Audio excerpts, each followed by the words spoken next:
Salut, je m'appelle Gabriella et je suis atteinte d'albinisme. Aujourd'hui, j'ai décidé de vous parler de ma maladie. Pourquoi? Tout simplement parce que je reçois énormément de questions au quotidien et je me suis rendu compte que les gens savaient ce que c'était sans réellement le savoir. Imaginez-vous qu'en une journée, je puisse recevoir 2 questions par rapport à cela. Donc en une semaine, ça en ferait 14 et en un mois, 60. Donc pensez qu'on vous pose 60 questions sur pourquoi vous avez les cheveux bruns, roux, blonds ou je ne sais quelle couleur. Enfin, l'albinisme, c'est surtout un sujet qui me tient à cœur. C'est pas uniquement pour éviter de répondre à vos questions, parce que clairement, que je fasse une vidéo ou pas, des questions, j'en aurai toujours. Donc maintenant, je vous propose de passer directement à ce que c'est que l'albinisme. Spotlight, moonlight, why you worship and get your mood right? Shorty look good in the moonlight, so why you so bad, spotlight, moonlight.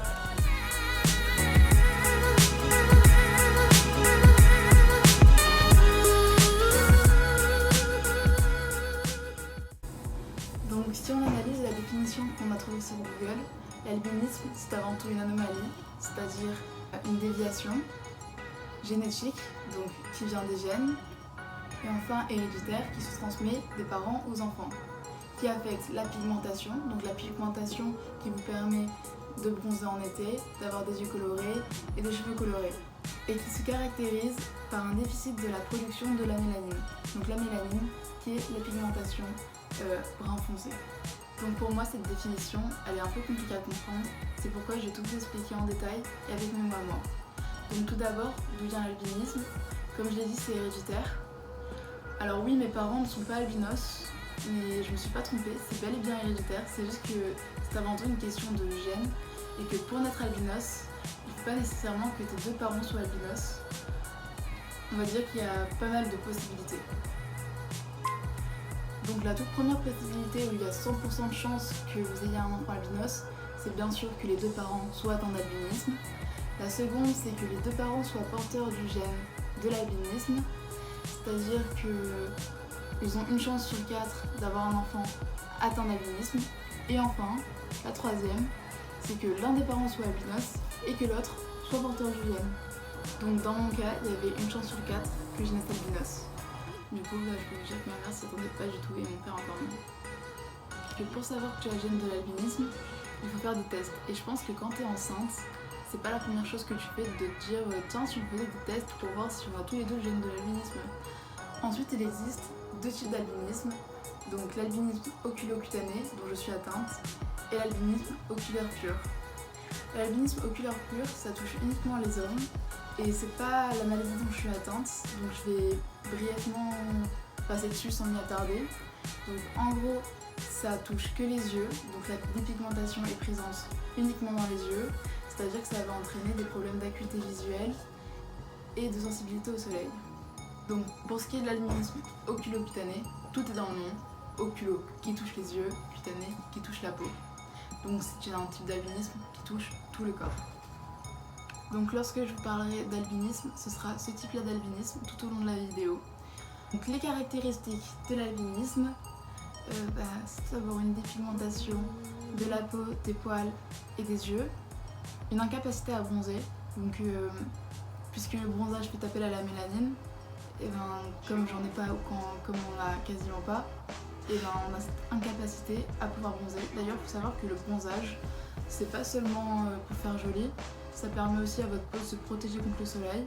D'ailleurs, ça va nous amener au 3e point, qui est une sensibilité accrue au soleil et donc une augmentation des risques de cancer de la peau. Des déficiences visuelles plus ou moins importantes. En général, la capacité de vision d'une personne atteinte d'albinisme ne dépasse pas de sur 10. Et enfin, un nystagmus. Donc pour ceux qui se demandent pourquoi mes yeux vont à droite, à gauche, à droite, à gauche, non, je regarde pas depuis tout à l'heure dans tous les sens, pas du tout. C'est juste mon nystagmus, et si je pouvais donner une définition simple et rapide de ça, ce serait juste des yeux patents. Alors je sais qu'il y a un gros cliché souvent quand on parle d'albinisme, c'est cheveux blancs et yeux rouges.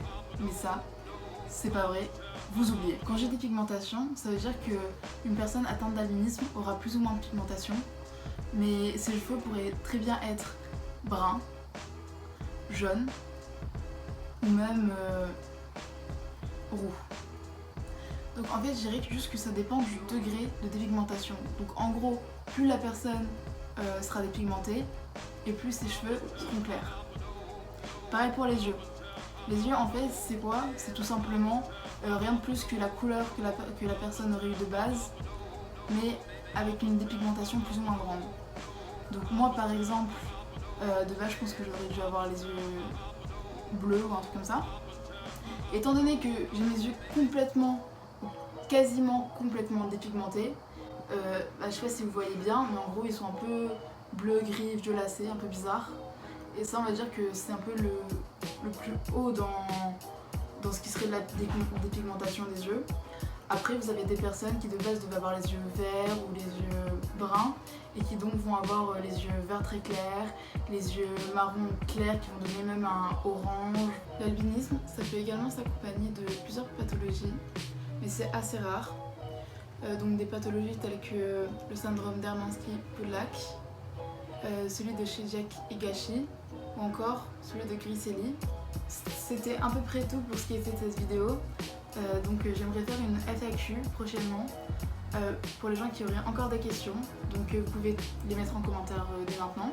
J'aurai également d'autres vidéos sur l'albinisme, notamment comment moi je l'ai vécu à l'école et au lycée, des conseils sur comment se protéger par rapport au soleil, l'actualité, donc ce qui se passe par rapport aux albinos dans d'autres pays et notamment les croyances qu'il peut avoir. Dites-moi en commentaire ce que vous voulez que je fasse comme prochaine vidéo. Et je vous invite donc à partager celle-ci pour montrer aux gens ce que c'est que l'albinisme et vraiment que le message soit bien compris parce que moi c'est vraiment quelque chose qui me tient à cœur. Bisous! Spotlight, moonlight, why you worship and get your mood right? Shorty look good in the moonlight, so why you so bad,